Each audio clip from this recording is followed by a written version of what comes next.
Plus simple pour moi. Non, c'est l'inverse. Bien, en tout cas, chacun donnera le contenu qu'il veut. Je vais parler de la discrimination positive. Nous vivons une situation où je crois qu'on ne peut pas continuer comme ça. Il faut donner un contenu à la discrimination positive, mais le principe doit être retenu. Je le pense, je ne parle pas en tant que CCMA, bien sûr, je parle en tant qu'individu, en tant qu'Ousmane Kane. Mais il faut que ce soit une discrimination positive qui soit intelligente, qui soit modulable, suivant les secteurs, suivant les domaines. Je prends deux domaines, je prends deux secteurs. Je prends l'armée et je prends l'éducation.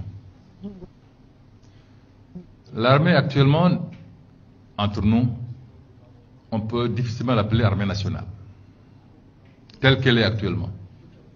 Quelqu'un disait tout à l'heure qu'il a peur de rencontrer la police. C'est un Mauritanien. Il a peur de rencontrer la police. J'ai l'intention de faire demain, Inch'Allah, la route pour Técan. Et j'ai compté, il y aura à peu près une vingtaine de contrôles. Je rencontrerai toujours les mêmes personnes, les mêmes visages.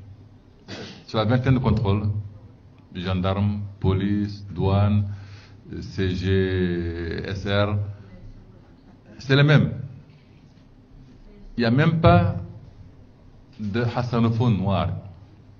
C'est tous les mêmes que je vais rencontrer. C'est comme si j'étais étranger dans mon pays. Donc, je ne peux pas dire que demain, dans le recrutement de l'armée, je traiterai tous les dossiers exactement de la même façon. Une discrimination positive s'imposerait à mon avis. C'est mon point de vue personnel. Je prends le deuxième secteur, celui de l'éducation. J'ai dit que le pays est façonné par son élite. Mais il ne faut pas que l'élite se limite à quelques personnes ou à un groupe ethnique ou à deux. Il faut que tout le monde se retrouve représenté dans l'élite. J'apprécierais bien que dans l'éducation, l'État mette en place un système par lequel il peut identifier des jeunes Mauritaniens provenant de certaines couches sociales qui ont un fort potentiel, mais qui ont besoin d'être coachés.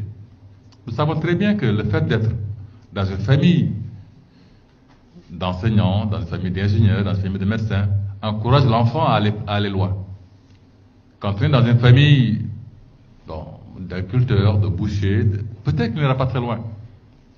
Autant avoir un système par lequel on identifie ces jeunes qui ont un potentiel, leur donner les moyens, les coacher, pour que demain, ils puissent valoriser tout le potentiel qu'ils ont en eux.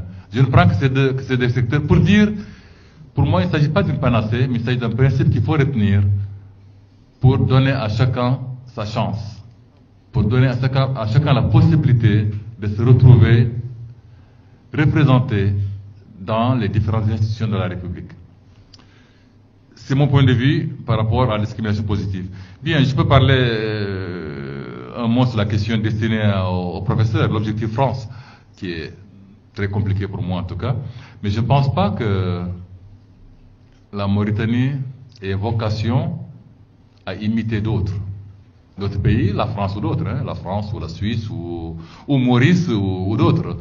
Je pense que chaque pays a sa particularité, chaque pays a sa propre histoire, chaque pays a aussi les qualités de sa propre élite. Il nous appartient d'inventer la Mauritanie.